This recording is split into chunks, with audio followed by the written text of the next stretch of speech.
All right, everyone, welcome to our third webinar, Module 4. We're really getting deeply into the weeds now. And as I promised in my email to you a couple weeks ago, it's really essential that you don't fall behind and you do stay with us and be a part of the rest of the class, which is just really another 5 weeks. And hopefully we'll get through the next 5 weeks with everybody staying on board. And I think what Hugh and Andrew and I have tried to show you is that we communicate often and well, almost any time of day or night. So if you have a problem and you let us know, then we can solve your problem. There's really no excuse for you saying, oh, I couldn't get any help, because you're definitely getting help. We know work and family and everything else kind of is a lot to juggle, and we definitely understand that. And some of you have been way behind, but you're catching up, and we appreciate that, and that's really great. But we really need your erstwhile attention and focused for the rest of the course while we go through learning to use all of the different features of the SAVIX. The other thing I want to say is that near the end of the course, I'll send everybody except the 2 folks from Myanmar who are actual paying customers. So everyone else is going to get a MasterCard evaluation form, and that evaluation form is very important to us.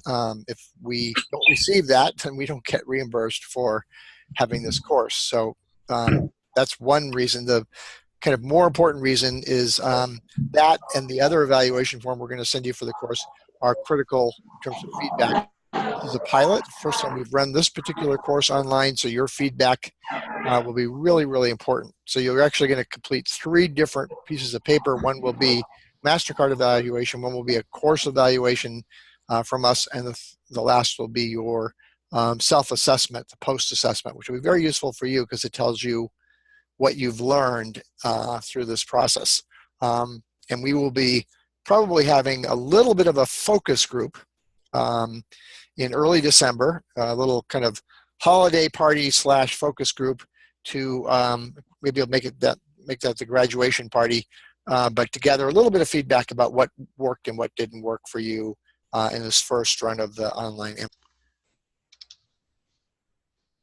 You hear me? Hello?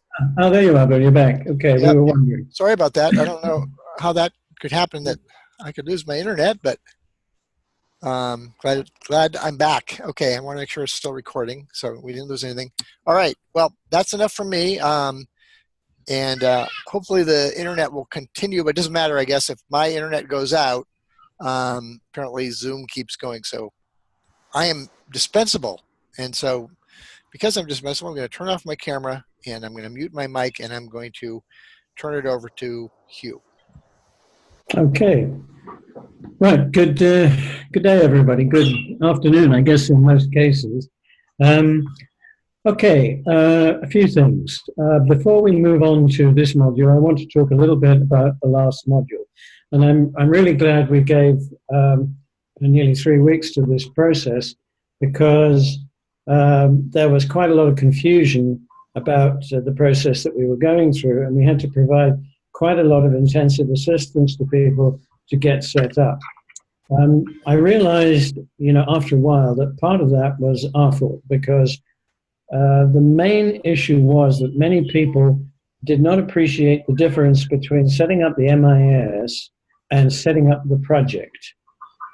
So many people got to the end of setting up the MIS quite satisfactorily, but were not aware of how you transitioned from setting up the MIS to setting up the project, or going into the project to set up the table of trainers. Now, if you remember, we completed the MIS setup process, and we said, if you want to add trainers, you can't really use the MIS administrator to do that, because the MIS administrator is probably based in the capital city, but the project might be on the other side of the country.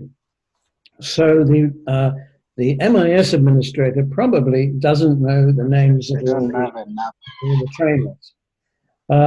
So that's a job that has to be done by the project administrator. So what you have to do when you finish setting up your MIS is you have to quit as the MIS administrator, get out of the system, and go back in as project administrator using the project administrator username and password, which in everybody's case here was PADMIN1. That's the username, and the password was 121212.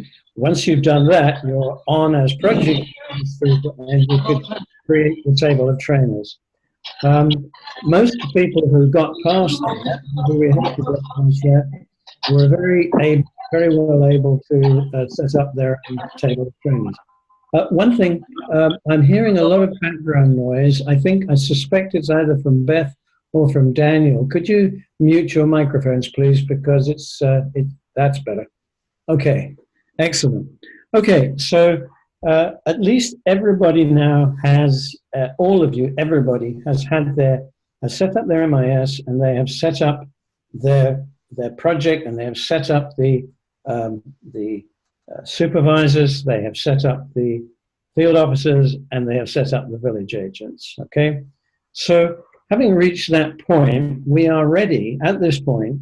That's the basic setup that you do. You set up the MIS, you set up the project, and now we're ready to start entering data. Now, I don't want to confuse you, but you can also add non-standard fields to the system. So, for example, instead of just the financial information, you might want to know how many people are widows, or you might want to know how many people have been vaccinated, or how many trees that the group has planted. These are what we call user-defined fields. And what I'm going to do is I'm going to leave that to one side, and we're not going to come back to that just yet. I want us to focus on the straightforward basic setup that everybody has to use. So don't worry about the user-defined fields, we will cover it. Now, having set up the system, we're going to put the system to one side for the moment, and what I'm going to talk to you today about is data collection. Okay? Now, let me just put up the PowerPoint that I'm going to use. Okay, I hope everybody can see this. Okay, and so what we're talking about here is data definitions and data collection. Now, what I wanted to explain to you here is that one of the biggest problems that we face with the MIS, and certainly one of the biggest problems you will face, is getting good data. And there are two reasons why it's a problem. The first problem is that sometimes the group records are not very clear. Okay, so I understand that. But very often, and in most cases, it's because the people who are collecting data do not fully... Have you shared the screen? We can't see the PowerPoint. PowerPoint. So sorry. Oh, okay, let me share the I haven't even started on the... there we are. Thanks for that, Andrew. That was a good catch. Okay. Okay, so share, right.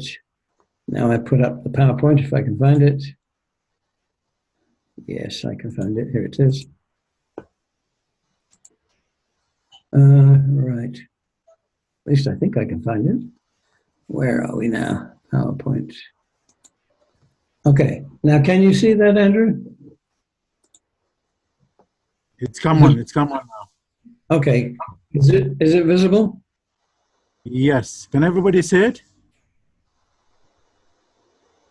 I'm going to take silence as a yes. Okay. Actually, all I had up was this screen. Okay. So, as I say, what we're going to talk about today is data. And please, please, please, please, please bear in mind the old saying about MISs: junk in, junk out. If you get bad data, there's no point in having a management information system. And I promise you, the biggest struggle you will face over the next 6 months after you set it up is getting good quality data from the field.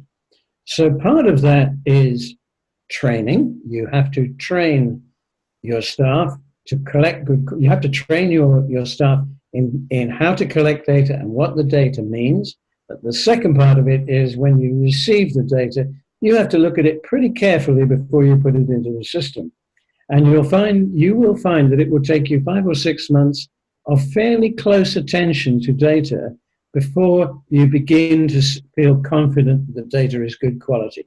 This is the most important step. And it's the one that drives me crazy because I see people set up MISs beautifully. I see them sending reports to donors and to the head office beautifully.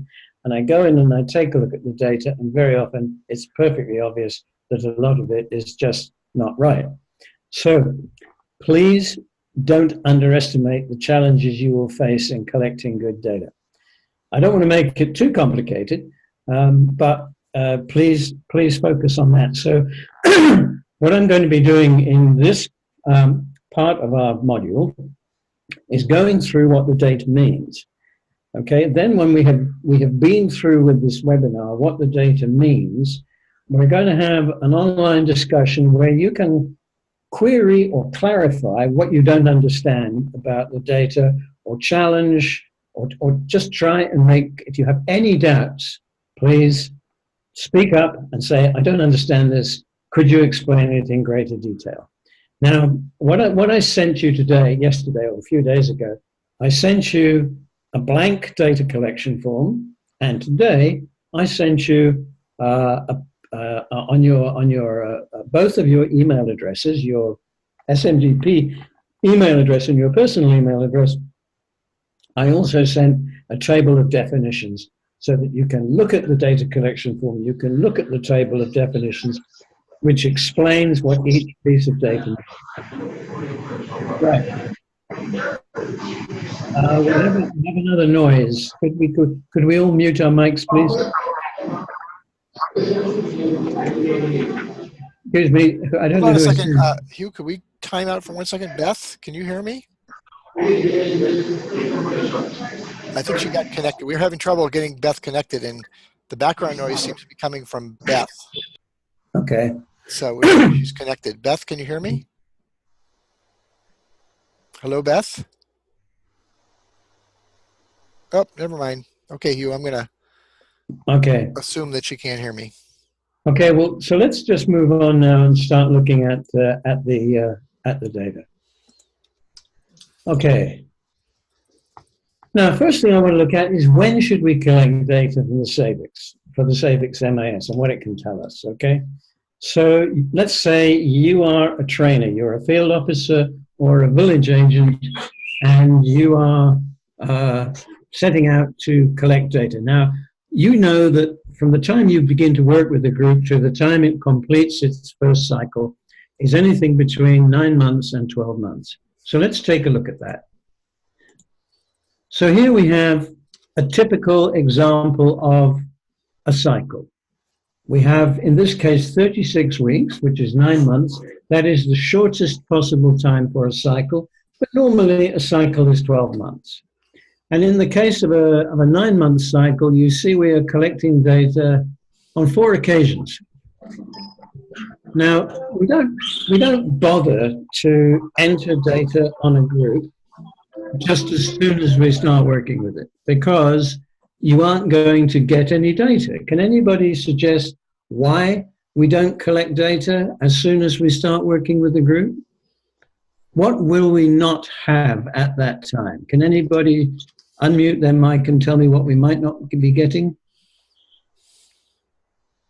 I think by that time we have just started the training, and you wouldn't be getting any data. You have just started the training. That's right. You wouldn't have any savings information. You wouldn't have any loan information, would you? You would just have the number of members of the group and whether they were men or women and whether they were attending, but you wouldn't have any financial information. So here you'll see, if you look at this here, you'll see that we're suggesting you start on the first occasion when people are either receiving loans or repaying loans, maybe after 5 or 6 weeks. And then we're saying again and at that particular point, you're getting baseline data. It's collected at the first loan at the 4th week. It's actually shown a bit too far up the scale. It should be a bit to the left. Then we're suggesting at 3 months, you will get the first data that is really telling you a lot about how well your group is performing in terms, particularly in terms of savings. But we will also begin to get some information on loan performance as well, because we should be seeing more loans being taken, and also we will be seeing some. Now, after 6 months, your data is really beginning to be quite reliable. You really begin to know and understand, yes, this is the regular average amount of savings. This seems to be what the loan demand looks like. And then finally, when you get to the end of the cycle, this is the most important data, because this is not guessing about what will happen to the group after a year. It is not projecting what its profit will be or what its total savings will be. It is actually saying, at the end of the cycle, this is the amount that people had saved. This is the amount of profit they had actually made. So here, this is gold standard information, because it really tells you how well your groups are doing. So you should make sure you collect data whenever the share out happens to be.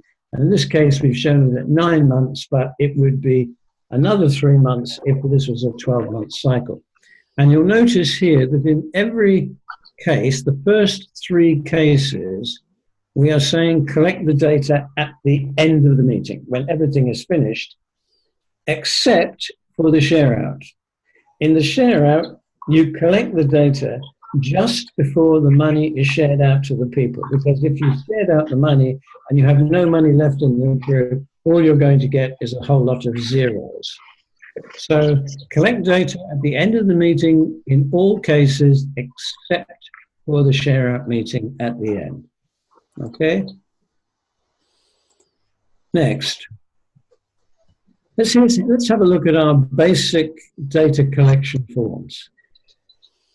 Now, there are 3 types of data, okay? We talked about this a little bit last time, but you have what we call static data, all right? Why do you think we call it static? Anybody like to say why we call it static? I think this kind of data doesn't change. Yeah. Sorry? Data that Go doesn't ahead. change. Go ahead.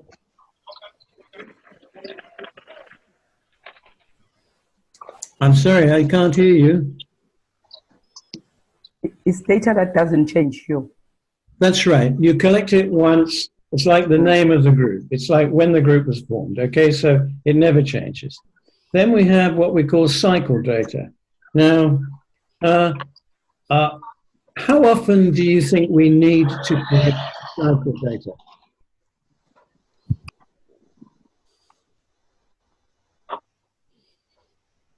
It depends on the cycle of the group. Well, does it really? Let me ask you, you start working with a group, and that's the beginning of the cycle. Okay, so, and then we work with the group for, let's say, a year. The cycle comes to an end, and then we start another cycle. How often do you think we have to collect cycle data?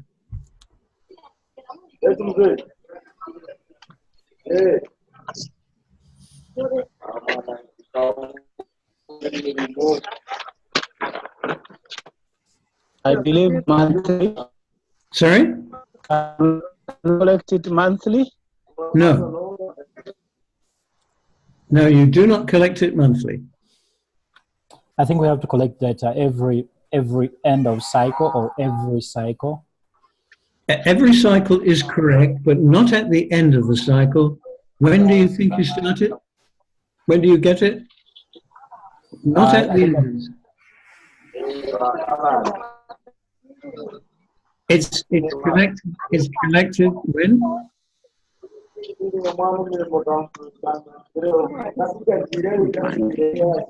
It's quite difficult to understand what's being said. One person at a time, please. Okay, hello? Yes? Hello, I Sabine. think they are collected at the start of the cycle. Exactly. Okay. So you finish the cycle and you start a new cycle and you get new data at the start of the cycle. Okay. And then we'll have what we call, well, I call it regular data. Okay. Now, this is data that you collect from a group and you collect it at least once in a quarter. Okay. Now, a trainer may visit a group more often than quarterly. They may visit every month, but you don't have to collect data every month. But you should collect it about once every 3 months so that you collect it 4 or 5 times in a year. Okay? Okay. Yeah. Okay. Next.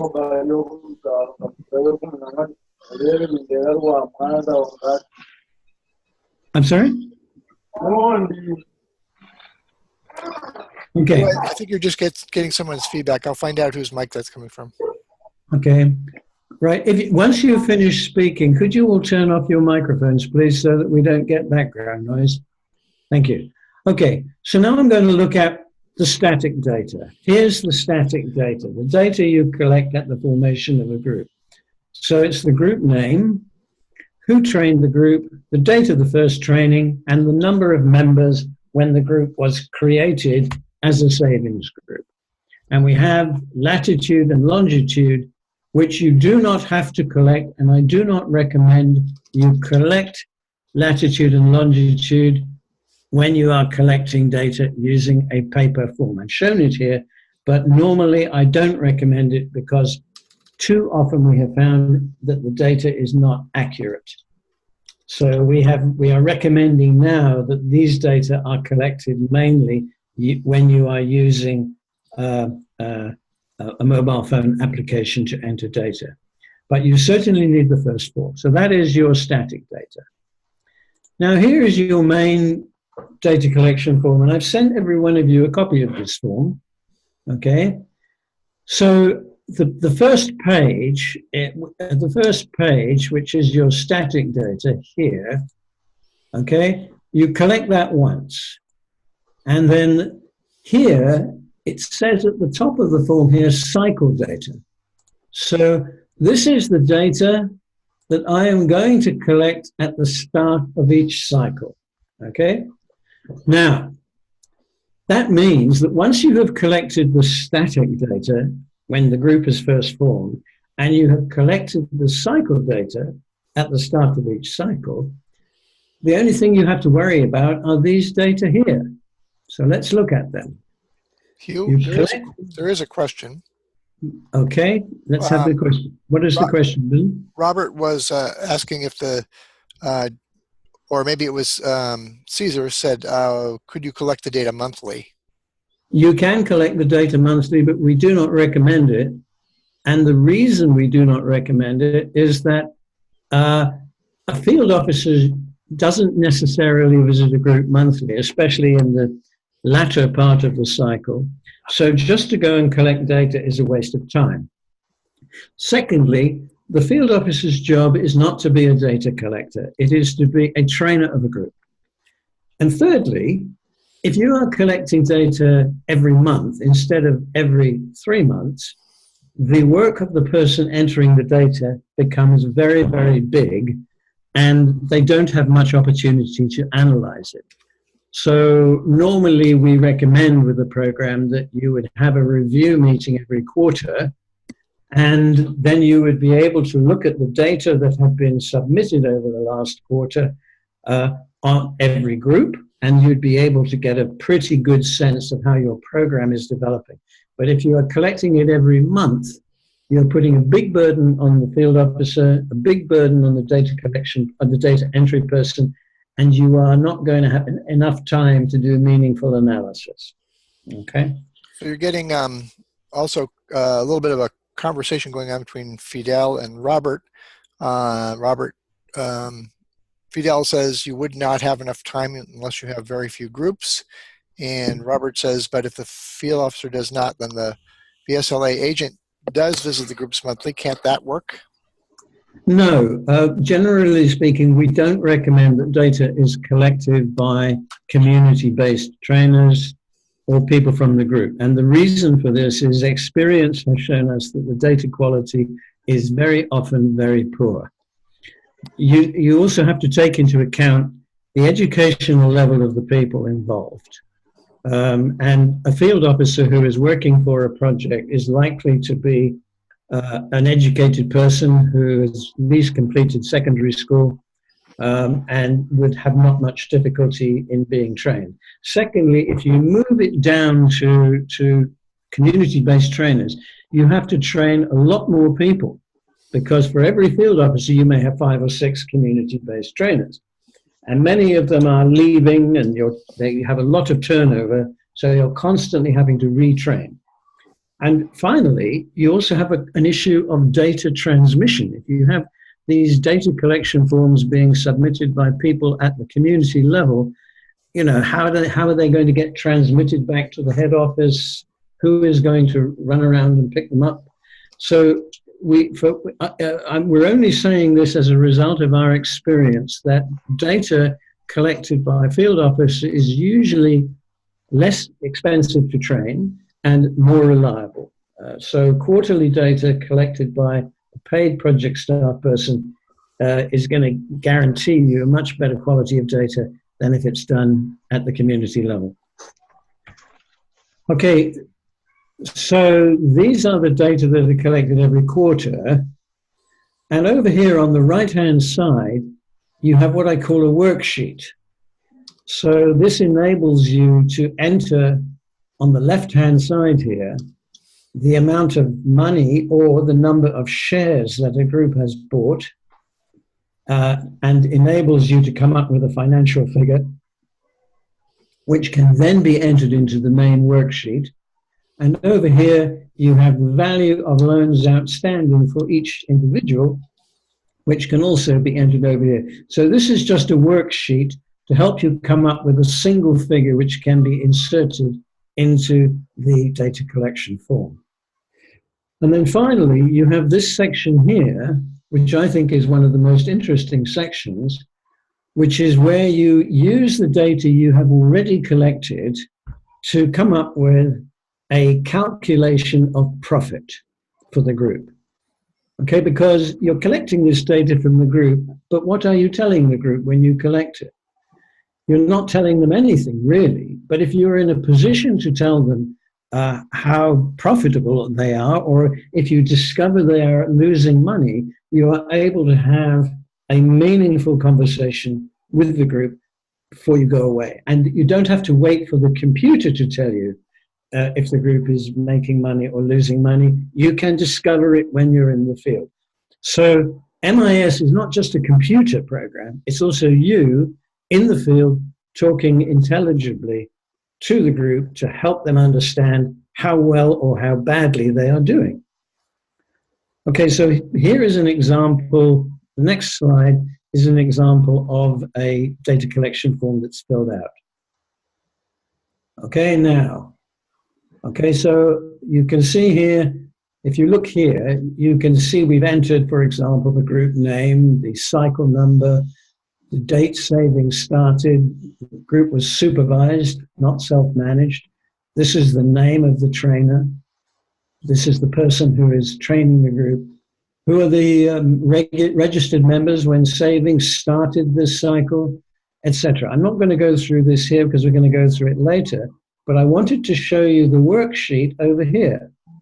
Now you'll see here, these figures here, they represent the number of shares that have been bought up to this time by each member in a group. And we have a total of 293 shares. Now the share value was bought at a price of 1,000. So the total that has been saved in the form of shares is 293,000. And that figure is then transferred here, over here. So you've got a single figure from everybody's individual savings.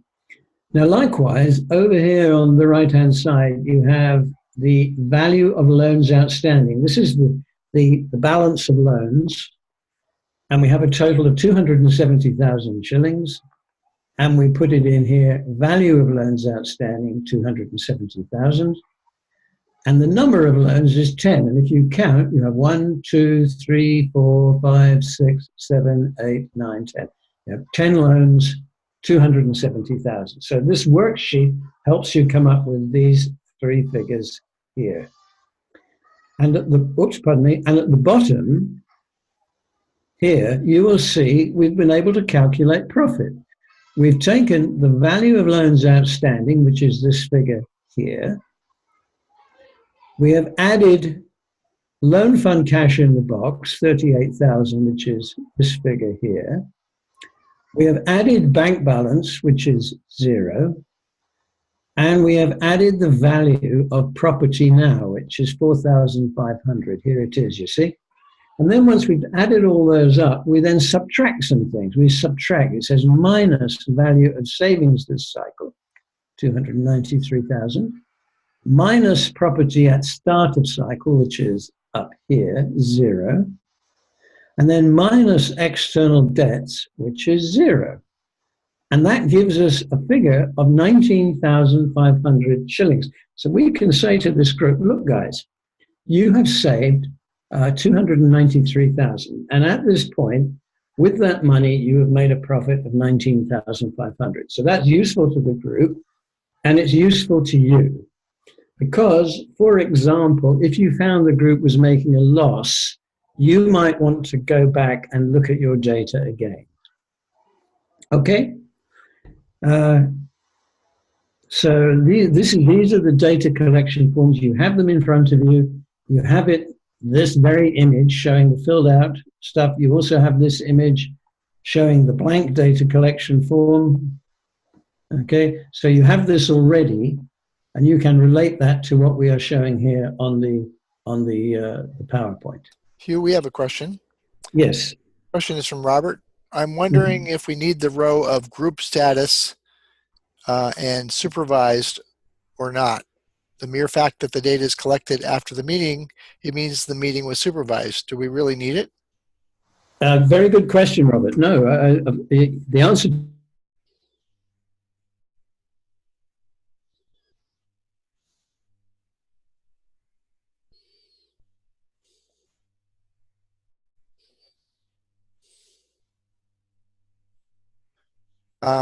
I don't know if it's just me or if Hugh is frozen, or if anybody can hear me, would you type that you can hear me?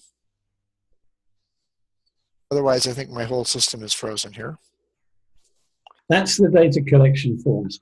Now what I want to do is I want to go through the meaning of the data, because I know it seems pretty obvious, but actually very often it isn't. So these are the types of data in the SAVIX MIS and the definitions. So this is the static data. Let's look at the static data. Group name, that's pretty obvious actually. It's the name that a group has called itself. Okay, I don't think that really needs much explanation. Then the group trained by, it's the name of the person who trained the group. This should be either a field officer or a village agent whose name is registered in the project as a trainer. When you created your table of trainers, you had supervisors, field officers, and village agents. And supervisors were supervising field officers, and field officers were supervising village agents. So in some cases, a group may be trained by a field officer, especially at the beginning of a project, or the group could be trained by a village agent. So you need to have the name of those people entered in the system. And when we did the exercise of creating a table of trainers, we actually did put in the names of field officers and village agents, okay? Hugh, So, quick question. Yes. From Cesar, what constitutes group property? Robert answers it could be land, cows, stuff they bought as a group as an investment. We're going to get to that, okay? Aha. Be patient. Okay, I'm going to go through everything, all right? All right, good questions. Hang on. Okay, don't worry. Now, data first training. Now, this is the date the group received its first training as an SG, a savings group. It could be, for example, that you have the group is a farmers group and you've been working with them for 2 years doing agriculture, and you decide to start, the group decides, yes, they want to be trained as a savings group. So when you refer to the first training, you're not talking about the time you first trained them as a farmers group, but the time you first did the training as a savings group. This is so that we can understand how old a group is in terms of its savings and credit activities. This gives us a benchmark. When did it start working as a savings group? Number of members at creation of group. So this is the number of members at the start of the first cycle. It's the same thing. It's like when they were first trained, how many people were there? How many people were considered to be members at the start of the first cycle? Okay. And then we have latitude and longitude. And here we say this. This is GPS data, which should not normally be collected. It is better to do this using the SAVIX data application because this reduces errors. But only after the project is well established and the quality of other data is confirmed to be high. One of the problems that we have with the data entry system using a mobile phone is when the data is put into the mobile phone, very often supervisors don't look at it. But if it's on paper, you can set up a system whereby all data forms are looked at by a supervisor before they are entered into the system. And we recommend that because that's your chance to catch bad data.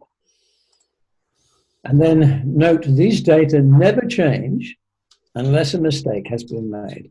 Now, does anybody have any questions about the static data? Yeah. Go ahead.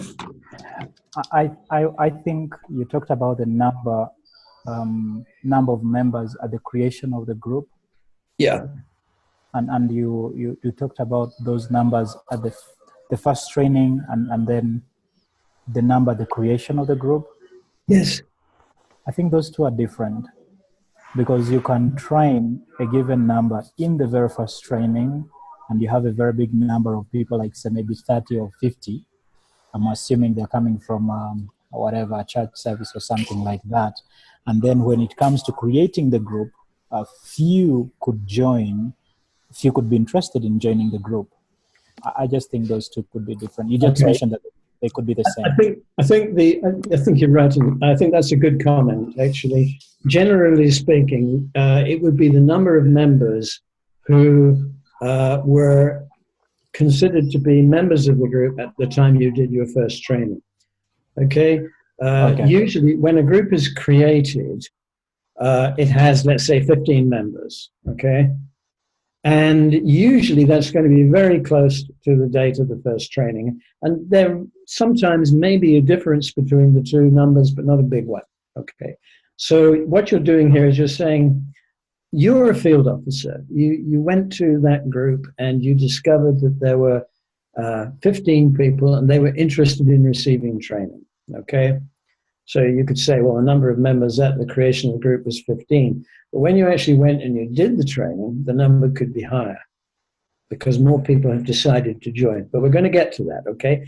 Just try and remember, put yourself in the position of saying, answer the question. Don't try and interpret it beyond that. You know, when this group was formed, and they were all people first came and said, yes, we want to be trained. How many were there? That's all you need to enter, okay? Because we're going to get on to the actual number of members who received training when we look at the cycle data. Any other questions on this? Okay, let me move on now to... Hello? Yep. Yeah. Well shouted out, good. Yeah, I have a question. Yeah. On Sometimes on the issue of first date of training and the actual saving starting. Yeah. Sometimes we found that at the training we found there like 30 members, and it's like it takes like 2 weeks or almost sometimes even up to 1 month for them to start actual saving. Yes. This is due to the procurement of the kits and whatever. Yes. Yes. So when the saving starts, you find there is a few dropouts. So the number of members we count at the start of saving, do we count the actual member at the start date or at the first day of training? You didn't listen to what I just said, did you? Sorry. All you need, no, sorry, I'm being cheeky.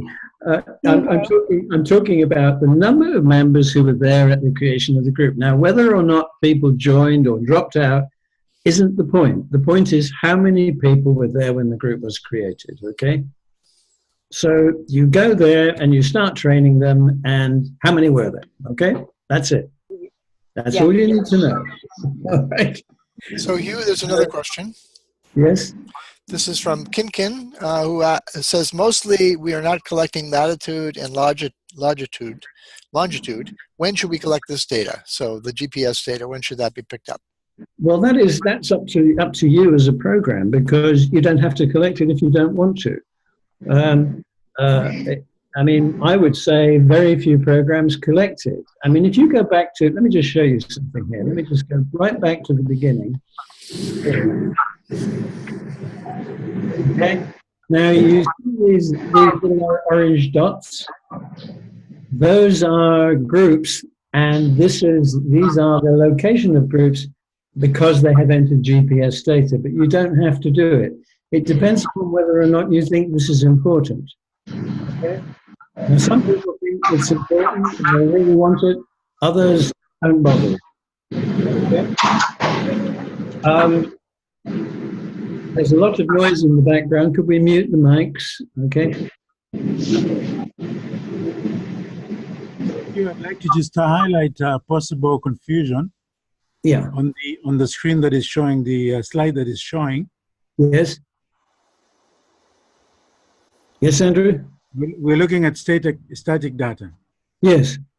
But when you look at the fourth bullet, it says number of members at creation of group, which is static data. But the next sentence there, the number of members at the start of the first cycle. I think there's a bit of a confusion there because we have not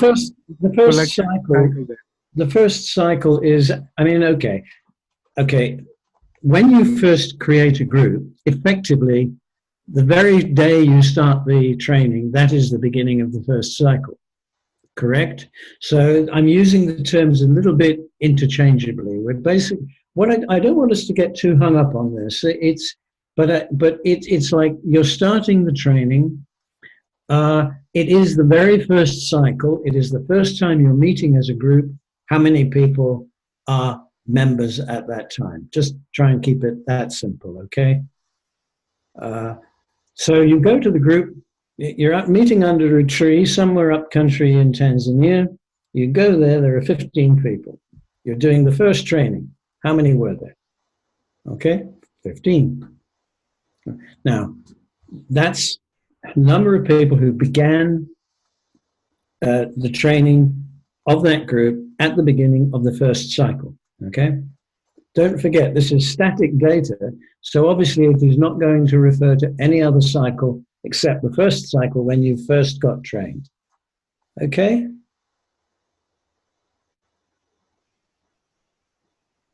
I'm assuming that's an okay. Okay, let's move on. So now this is data collected at the start of each cycle. So we have a cycle number. Okay, that means this is the first cycle. But if to answer the question that was asked before, are we going to continue on and track this group for a second cycle, a third cycle, or a fourth cycle, we would put the number of the cycle there. Date saving started this cycle. Okay, don't forget, this is at the start of each cycle. Date savings.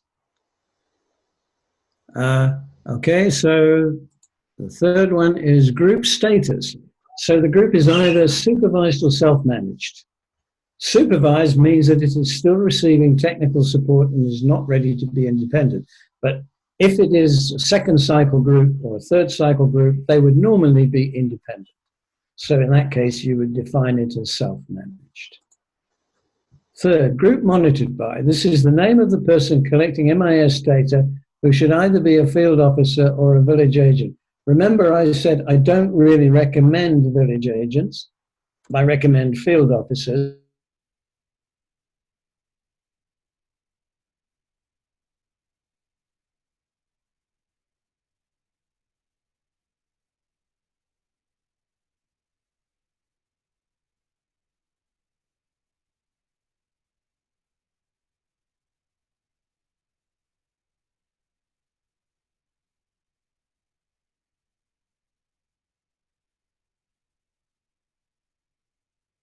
Policies, I don't know, something like that.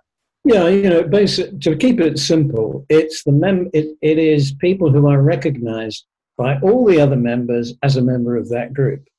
That might show up in terms of their name being in a ledger or on a passbook, but it's a person. It is the persons, the number of persons who all the other members agree is a member, are members of that group, and it's at the start of each cycle. And savings reinvested at start of cycle. Now, be careful here. Sometimes what happens is you get to the end of the first cycle and some groups decide that instead of sharing out all of their money because they've come to the end of the cycle, some of it they will keep and put into the new cycle. So they don't share out all of it, okay? And so that becomes the savings from the previous cycle, which is reinvested in the new cycle. So if this is the first cycle, you will not find savings reinvested. That is going to be zero. But if it is a second cycle, it could be that members have carried some money forward. Property at start of cycle. Now be careful here. This is physical.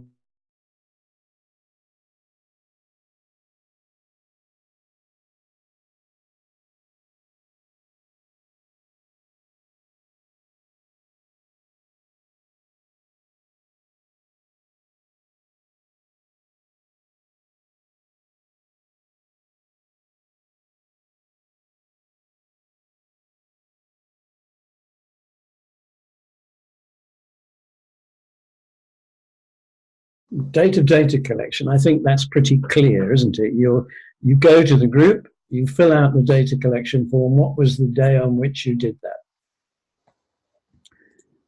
Number of registered members now. Now, at the beginning of the cycle, you had a certain number of members. Do you think that you will always have the same number of members in the group during the cycle? You're all very silent. Okay, I will answer the question. Some people could drop out or new members may join. So at any time during the cycle, the number of members who are registered, they could change. Number of registered women now, okay? So that's, I think, very clear. We don't bother with number of men because obviously that can be imputed by the computer.